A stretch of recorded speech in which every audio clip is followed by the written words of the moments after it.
माता की जय। गौ माता की जय।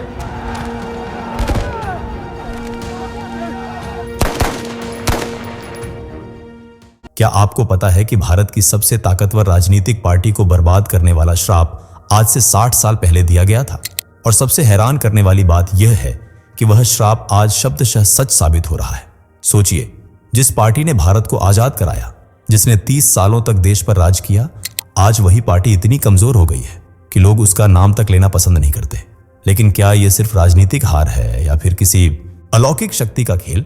इंदिरा गांधी ने 7 नवंबर 1966 को एक ऐसी गलती की थी जिसकी सजा आज तक उनका पूरा परिवार भुगत रहा है। उस दिन संसद के बाहर जो कुछ हुआ वह सिर्फ एक राजनीतिक घटना नहीं थी, वह एक साधु के क्रोध को जगाने वाला पाप था। और जब एक तपस्वी साधु क्रोधित होकर श्राप दे दे तो समझ लीजिए कि उसका असर पीढ़ियों तक रहता है।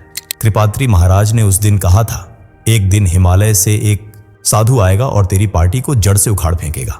आज जब आप पीएम मोदी को देखते हैं तो क्या आपको यह भविष्यवाणी सच लगती है? क्या यह महज कॉन्सिडेंस है कि मोदी जी हिमालय की गुफाओं में तपस्या करके आए और आज लगातार तीसरी बार प्रधानमंत्री बने हुए हैं, जबकि कांग्रेस हर चुनाव में हारती जा रही है? लेकिन रुकिए, यह कहानी यहीं खत्म नहीं होती। राहुल गांधी के बारे में जो भविष्यवाणी की गई है वह और भी खौफनाक है। क्या राहुल गांधी कभी प्रधानमंत्री बन पाएंगे? क्या कांग्रेस का यह पतन सिर्फ राजनीतिक कमजोरी है या किसी श्राप का प्रभाव? और सबसे महत्वपूर्ण सवाल, क्या यह श्राप कभी टूट सकता है? इन सभी सवालों के जवाब जानने के लिए वीडियो को अंत तक देखिए, क्योंकि जो बातें मैं आगे बताने वाला हूं वे आपकी आंखें खोल देंगी। चलिए एक बात जल्दी से बताइए, ये वीडियो आपको खुद से ढूंढकर मिला या YouTube ने आपके स्क्रीन पर सजेस्ट किया और आपने क्लिक कर दिया? क्योंकि हमें भी समझना है कि YouTube हमारी आवाज आप तक कैसे पहुंचा रहा है। और अगर आप सच में एक जागरूक और देशभक्त हिंदू हैं तो सनातन की वीडियो चैनल को अभी सब्सक्राइब करें, वीडियो को लाइक जरूर करें और अपने दोस्तों के साथ शेयर करना मत भूलिए। चलिए अब बिना देरी के बढ़ते हैं आगे वीडियो की सबसे जरूरी बात की ओर। कांग्रेस के पतन के पीछे किस साधु का श्राप छुपा है? कब और कैसे होगा कांग्रेस का अंत? कौन सी गलती इंदिरा गांधी ने की थी जिसकी सजा आज पूरी पार्टी भुगत रही है? कौन है कृपात्री महाराज और क्यों उन्होंने इंदिरा गांधी को श्राप दिया? क्या कृपात्री महाराज की वजह से ही आज पीएम मोदी तरक्की कर रहे हैं? क्या है राहुल गांधी के लिए की गई खौफनाक भविष्यवाणी? दुनिया का सबसे बड़ा हिंदू आबादी वाला देश है भारत, जिसकी आध्यात्मिक शक्ति का केंद्र साधु संत माने जाते हैं, जो न सिर्फ सनातन का प्रचार प्रसार करते हैं बल्कि देश के कल्याण के हित में भी समर्पित रहते हैं। भारत एक से बढ़कर एक संत, तपस्वी और महापुरुषों का निवास रहा है, जिनका आशीर्वाद अगर रंक को राजा बना सकता है तो उनका अभिशाप राजा को रंक बनाने की ताकत रखता है, जिसका परिणाम भगवान श्री कृष्ण के बेटे सांब को भी भुगतना पड़ा था। बात है द्वापर युग की, जब महाभारत युग समाप्त हो चुका था और भगवान श्री कृष्ण यदुवंशियों के साथ एक परिवार की तरह द्वारिका में निवास कर रहे थे। तब एक दिन श्री कृष्ण से मिलने उनके महल में महर्षि विश्वामित्र, वशिष्ठ, दुर्वासा और नारद आए। इस वक्त श्री कृष्ण के पुत्र सांब महल में अपने दोस्तों के साथ खेल रहे थे, पर जैसे ही उन्होंने इन ऋषियों को देखा, सांब के दोस्तों को एक शरारत सूझी और उन्होंने सांब को एक गर्भवती महिला के भेष में तैयार कर महर्षि विश्वामित्र के सामने खड़ा कर दिया और बड़े इत्मीनान से पूछा, महाराज, इस स्त्री को देखकर बताइए कि इसके गर्भ से क्या उत्पन्न होगा। ऋषियों ने अपनी विद्या शक्ति से महिला के भेष में छिपे सांब के बारे में जान लिया और उनके इस मजाक से उन्हें इतना गुस्सा आया कि ऋषियों ने क्रोधित होकर श्राप दिया कि इसके गर्भ से मूसल या गधा उत्पन्न होगा जो यदुवंश का अंत करेगा। इस श्राप को सुन बच्चे थोड़े सहम गए, जबकि आर्षी महल से लौट गए, पर जो उन्होंने श्राप दिया था वह जल्द ही सच हो गया और श्राप के मुताबिक सांब के गर्भ से एक मूसल ने जन्म लिया। जब भगवान श्री कृष्ण को आर्षियों के श्राप के बारे में पता चला तो उन्हें डर सताने लगा, क्योंकि भगवान श्री कृष्ण जानते थे कि श्राप कभी खाली नहीं जाता। इसलिए उन्होंने यदुवंश को बचाने के लिए मूसल को तोड़कर टुकड़े टुकड़े कर दिया और फिर समुद्र की गहराई में फेंकवा दिया, जो कि श्राप को टालने की एक नाकाम कोशिश थी। क्योंकि समुद्र के पानी में जब मूसल के टुकड़े मिले तो उन्होंने समुद्र किनारे लंबी लंबी घासों को उत्पन्न कर दिया और कुछ समय बाद इसी घास को हथियार के रूप में इस्तेमाल कर यादवों ने आपस में युद्ध किया था। इस तरह यदुवंश के बर्बाद होने का श्राप हकीकत का रूप लेकर सच साबित हुआ था। सोचिए, जब भगवान श्री कृष्ण आर्षि मुनियों के श्राप को नहीं टाल सके तो फिर भारत की कांग्रेस पार्टी अपने ऊपर लगे श्राप से कैसे पीछा छुड़ा सकती है, जो समय समय पर पार्टी को निगलता जा रहा है। श्रीमद् भागवत पुराण में भी लिखा है, न साधवा खलथुन्या नात्मनः परतो पिवा येषां निंदा न कर्तव्या साधुनाम वै महात्मनाम। इस श्लोक का मतलब है, महात्मा साधु न तो किसी से द्वेष करते हैं न किसी का बुरा चाहते हैं, इसलिए साधुओं का अनादर कभी नहीं करना चाहिए।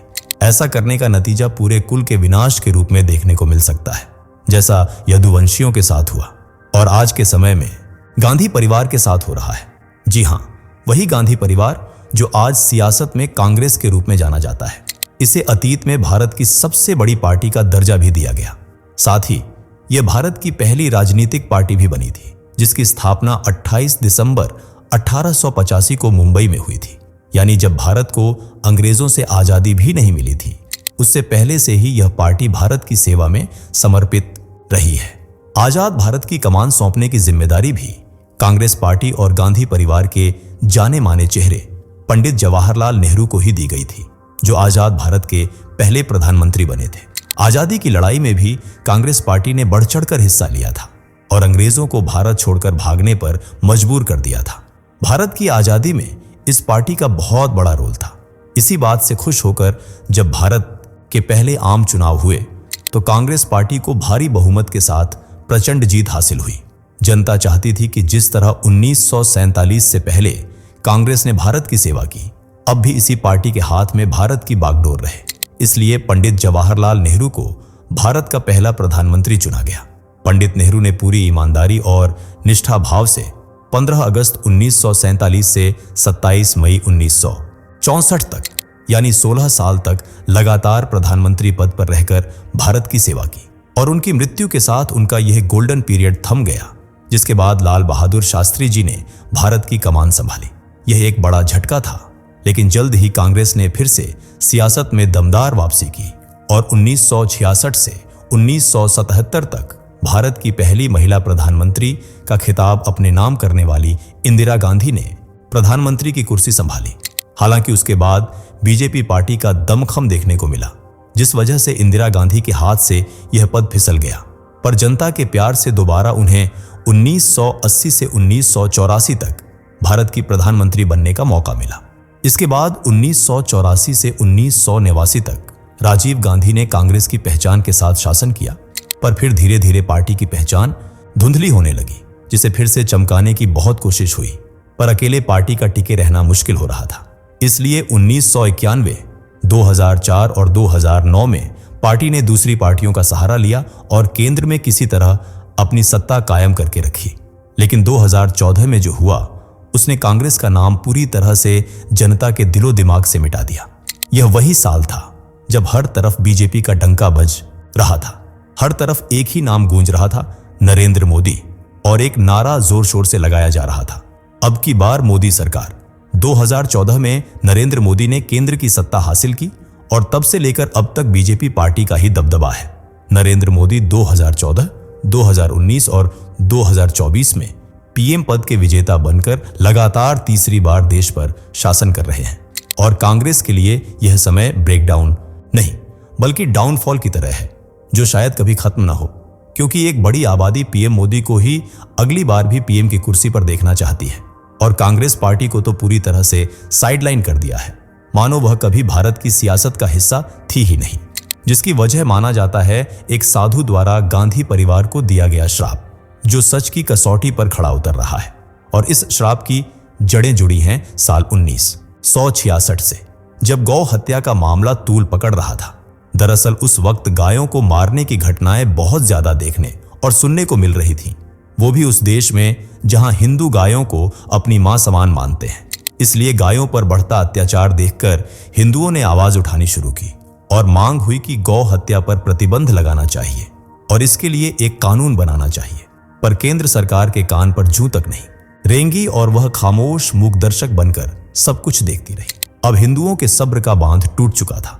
इसलिए हिंदू अनुयायी, साधु संत, गौरक्षक दल और हिंदू संगठन एकजुट होकर 7 नवंबर 1966 को दिल्ली में संसद भवन के बाहर पहुंच गए और उनके साथ कई सारी गायें और बछड़े भी थे। शुरुआत में सिर्फ नारेबाजी हुई, लेकिन जब सरकार की तरफ से कोई फैसला नहीं आया तो साधु समाज गुस्से से भर गया और यह भीड़ इतनी हिंसक हो गई कि तत्कालीन गृह मंत्री गुलजारी लाल नंदा ने तो इस्तीफा ही दे दिया, क्योंकि इंदिरा गांधी चाहती थी कि गुलजारी लाल नंदा साधु संतों को संभालें और उनकी आवाज को दबाए।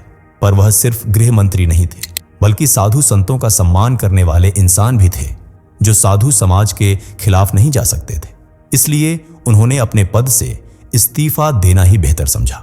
दूसरी तरफ संसद के बाहर भीड़ हिंसक रूप लेती जा रही थी। भीड़ को रोकने के लिए जो बैरिकेड्स लगाए गए थे वे भी तोड़ दिए गए थे। यह देख सरकार ने पुलिस बल और सेना को भारी तादाद में तैनात किया, लेकिन कोई फायदा नहीं हुआ, क्योंकि सरकार की बेरुखी गौ रक्षकों को आपे से बाहर होने पर मजबूर कर रही थी। इसी गुस्से में हिंदू संगठनों ने सरकारी वाहनों को आग के हवाले कर दिया। संसद के बाहर देखते ही देखते हालात इतने बेकाबू हो गए कि उन्हें काबू में करना नामुमकिन था।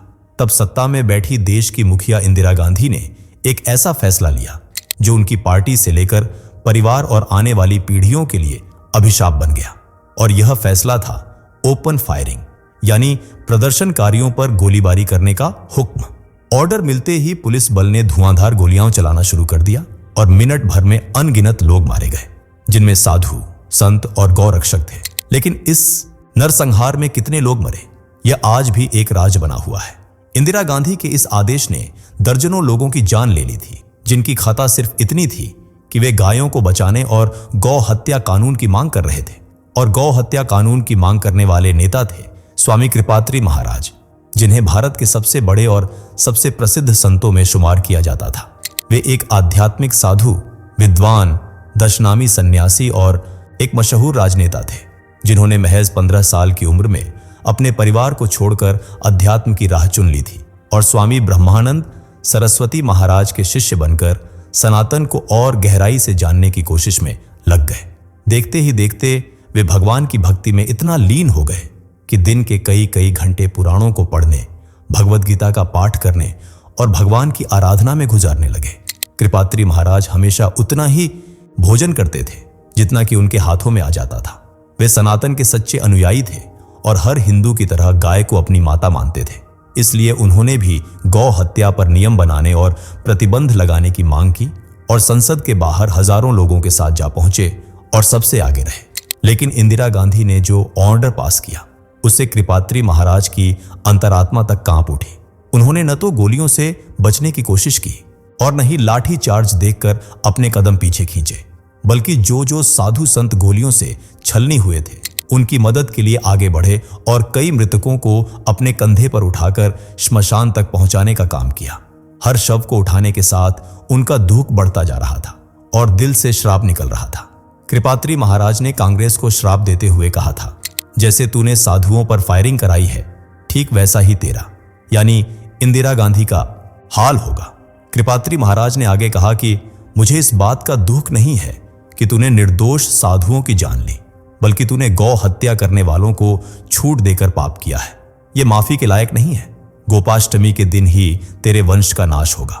और यह श्राप जल्द ही सच भी हो गया, जिसका गवाह बनी 31 अक्टूबर 1984 की तारीख, जब इंदिरा गांधी को बेअंत सिंह और सतवंत सिंह नाम के 2 बॉडीगार्ड्स ने पीएम हाउस में गोलियों से छलनी कर मौत के घाट उतार दिया था।